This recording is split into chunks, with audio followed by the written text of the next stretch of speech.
नमस्ते बच्चों, मैं सरोज गोस्वामी सनातन धर्म राजकीय महाविद्यालय ब्यावर।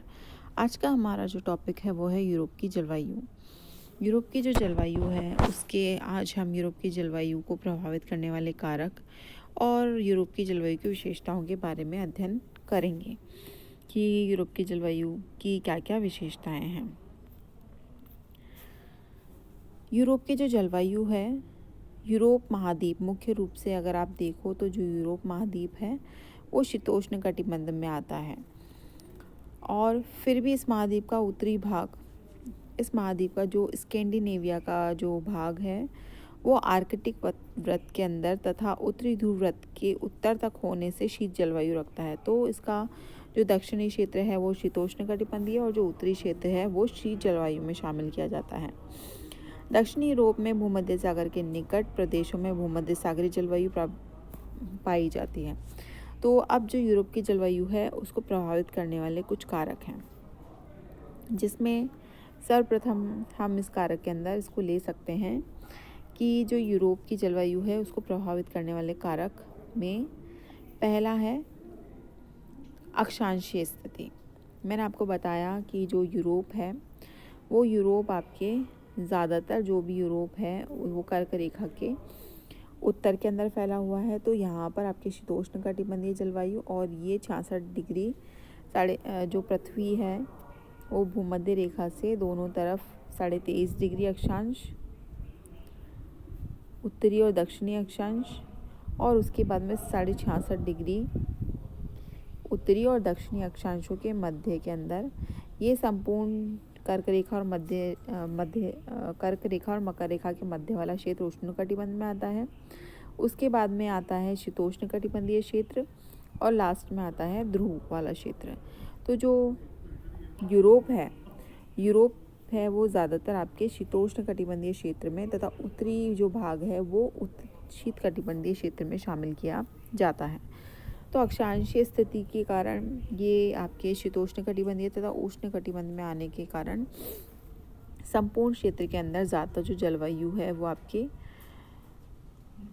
यहाँ पर जो सूरज की किरणें हैं वो तिरछी पड़ती हैं और जलवायु शीतोष्ण कटिबंधीय पाई जाती हैं। दूसरा है आपके महाद्वीपों के तीनों ओर महासागरों का प्रभाव। जो मैंने आपको बताया कि आपके ये जो यूरोप है ये ज़्यादातर आपके तीनों तरफ से ये प्रायद्वीपीय क्षेत्र है। इसे प्रायद्वीप का महाद्वीप भी कहा जाता है। तो ये जो संपूर्ण क्षेत्र है प्रायद्वीपीय क्षेत्र है, ज़्यादातर ये सागरीय भाग से घिरा हुआ है। इसके अंदर ज़्यादातर छोटे छोटे सागर पाए जाते हैं। तो सागरीय प्रभाव संपूर्ण यूरोप जलवायु पर देखने को मिलता है। सागरीय प्रभाव के कारण न तो बहुत ज़्यादा गर्मी हो सकती है और ना बहुत ज़्यादा ठंड हो सकती है। एक सम तापमान रहता है, ना तो बहुत ज़्यादा गर्मी होती है ना बहुत ज़्यादा सर्दी होती है। तो इस प्रकार का आपके जलवायु का जो टेम्परेचर होता है वो पाया जाता है। तीसरा है धरातल। धरातल के अंदर मैंने आपको बताया कि यूरोप के अंदर ज़्यादातर आपके यूरोपीय क्षेत्र के अंदर यहाँ पर आपके पेनरीज है, यहाँ आल्पस है, यहाँ कार्पेंथियस है और आपके कॉकेशस है। तो ये जो आपका क्षेत्र है, ज़्यादातर जो क्षेत्र है वो किस प्रकार का है, ये संपूर्ण क्षेत्र आपके ज़्यादातर जो है नवीन वलित पर्वतों का क्षेत्र है। कहीं कहीं पे पठारी क्षेत्र हैं। तो पर्वतीय आपके क्षेत्र होने के कारण भी यहाँ पर जलवायु का कुछ प्रभाव पड़ता है। फिर है चक्रवात। यहाँ पर आपके भूमध्य सागर से उठने वाले जो चक्रवात हैं, इस क्षेत्र में भूमध्य सागर से उठने वाले चक्रवातों से वर्षा होती है और चक्रवातीय प्रभाव संपूर्ण यूरोप पर देखने को मिलता है। इसके बाद में आता है आपके यूरोप महाद्वीप की जलवायु पर अक्षांशीय स्थिति का विशेष प्रभाव। इस महाद्वीप का अधिकांश भाग शीतोष्ण कटिबंध में स्थित है। यद्यपि इस महाद्वीप का उत्तरी भाग उत्तरी ध्रुव वृत्त के निकट होने के कारण शीत जलवायु के प्रभाव में रहता है। यूरोप की जलवायु पर उसके पश्चिम में फैले अटलांटिक महासागर, उत्तर और दक्षिण में फैले हुए विशाल सागरों का प्रभाव भी पड़ता है। इसके उत्तर में उत्तरी सागर, श्वेत सागर, बाल्टिक सागर, बोथानिया की खाड़ी, दक्षिण में भूमध्य सागर, काला सागर, एजियन सागर, एडियाटिक सागर फैले हुए हैं। इस महाद्वीप की पूर्व में चौड़ाई अधिक और पश्चिम में कम है। समुद्र प्रभाव से यहाँ की जलवायु बहुत प्रभावित है। अटलांटिक महासागर से आने वाली पश्चिमी पवनें पश्चिमी यूरोप की जलवायु को प्रभावित करती हैं, जबकि पूर्वी यूरोप समुद्री के प्रभाव से दूर है, अतः वहाँ कठोर जलवायु देखने को मिलती है। दक्षिण में भूमध्य सागर के प्रभाव के कारण भूमध्य सागरीय जलवायु पाई जाती है। यूरोप महाद्वीप का जलवायु को प्रभावित करने वाले कारकों में धरातलीय स्वरूप का प्रभाव भी उल्लेखनीय है, जहाँ पर कि प्राचीन और नवीन पलित पर्वत हैं, कहीं कहीं पर मैदानी क्षेत्र हैं। तो यूरोप पूर्व से पश्चिम दिशा में पेनेरीज, अल्पस, कार्पेंथियस, कॉकेशस पर्वतमालाएं हैं, वहाँ की जलवायु को प्रभावित करती हैं। आल्प्स पर्वत के उत्तर में महासागरीय जलवायु, उसके दक्षिण में भूमध्य सागरीय जलवायु। यहाँ पूर्वी यूरोप समुद्र से काफ़ी दूर होने के कारण कठोर जलवायु और पश्चिम से आने वाली हवाएं पश्चिमी तट को प्रभावित करती हैं। तो इस प्रकार से आपके यूरोप की जो जलवायु की जो प्रभावित करने वाले क्षेत्र हैं वो इस प्रकार से हैं। फिर है यूरोप की जलवायु की विशेषताएं। यूरोप की जो जलवायु है, तापमान की समरूपता। शीतकाल में यूरोप महाद्वीप में 75% भूभाग का तापमान 0 डिग्री सेंटीग्रेड से कम रहता है। पश्चिम में पूर्वी भाग की अपेक्षा अधिक तापमान रहता है। यहाँ पर मैंने आपको बताया कि ये जो 0 डिग्री अक्षांश की रेखा है, ये देखो इसके ठीक मध्य से गुजर रही है। तो ज़्यादातर ये उत्तरी क्षेत्र का जो तापमान है वो माइनस में है और दक्षिण का जो तापमान है वो प्लस में है। तो ज़्यादातर जो यूरोप का क्षेत्र है वो आपके 0 डिग्री से कम तापमान पाया जाता है, और इसका जो दक्षिण का क्षेत्र है वहाँ पर आपके जो सागरीय प्रभाव के कारण टेम्परेचर आपके प्लस में देखा जाता है। तो यहाँ पर आपके पश्चिमी तटीय क्षेत्रों में 0 से 10 डिग्री सेंटीग्रेड और भूमध्य सागर में 5 डिग्री से 12 डिग्री सेंटीग्रेड के मध्य आपकी जलवायु रहती है। ग्रीष्मकाल में उत्तरी यूरोप, इंग्लैंड, आयरलैंड, स्कैंडिनेविया इत्यादि में आपके जो तापमान है वो -15 डिग्री सेंटीग्रेड तक पहुंच जाता है।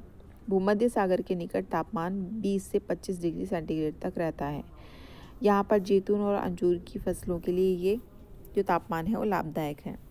तो इस प्रकार से आपके यूरोप की जो तापमान है उसमें समरूपता देखने को मिलती है। चक्रवातीय प्रभाव।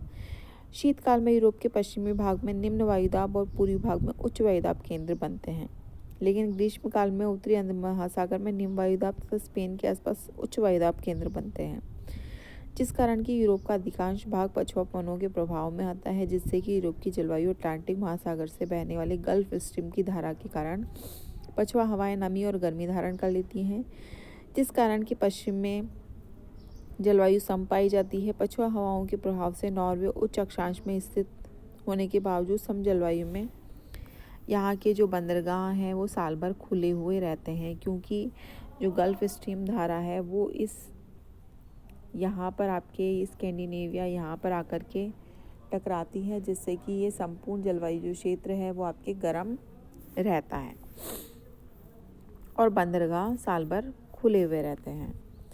इसके बाद में जो आपके आता है वो है आपके ग्रीष्म ऋतु।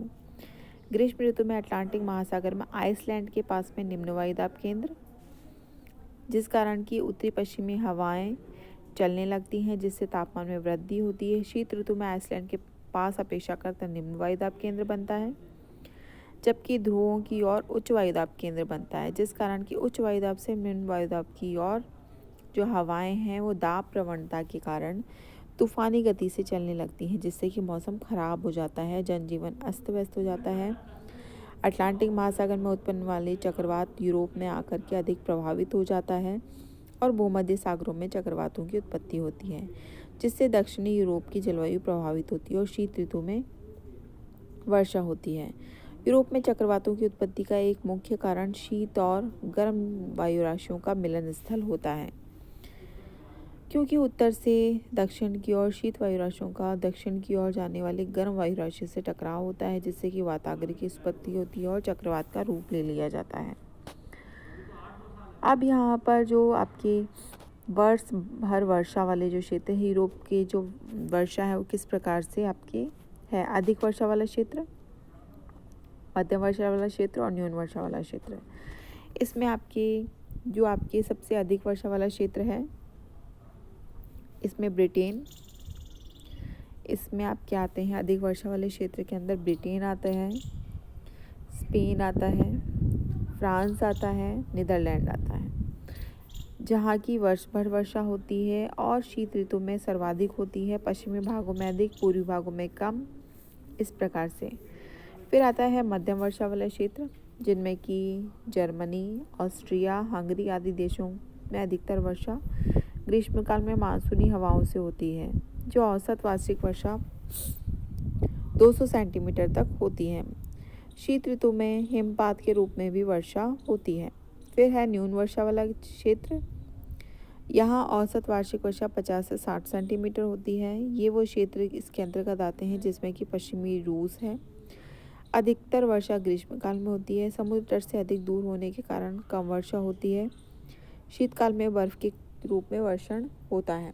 तो इस प्रकार से आपके ये वर्षा वाला जो क्षेत्र है न्यून वर्षा वाला क्षेत्र। फिर आता है शीतकालीन वर्षा वाला क्षेत्र, जिसमें कि भूमध्य सागर के चारों ओर का जो क्षेत्र है उसको शामिल किया जाता है। ग्रीष्मकाल शुष्क रहता है। औसत वार्षिक वर्षा 50 से 75 सेंटीमीटर तक होती है। एडियाटिक सागर में 450 सेंटीमीटर तक वर्षा दर्ज की जाती है। वर्षा शीत ऋतु में होने के कारण जो रसदार फल हैं उनकी खेती के लिए बहुत ज़्यादा आवश्यक है। तो इस प्रकार से आपके यूरोप में जो वर्षा के क्षेत्र हैं वो इस प्रकार से थे। तो अभी मैंने आपको यूरोप की जलवायु के बारे में बताया, उसको प्रभावित करने वाले कारक, उसकी विशेषताएं और वर्षा के वितरण के बारे में आपको बताया। कल हम यूरोप की जलवायु के प्रादेशिक या यूरोप के जलवायु प्रदेशों के बारे में अध्ययन करेंगे। धन्यवाद।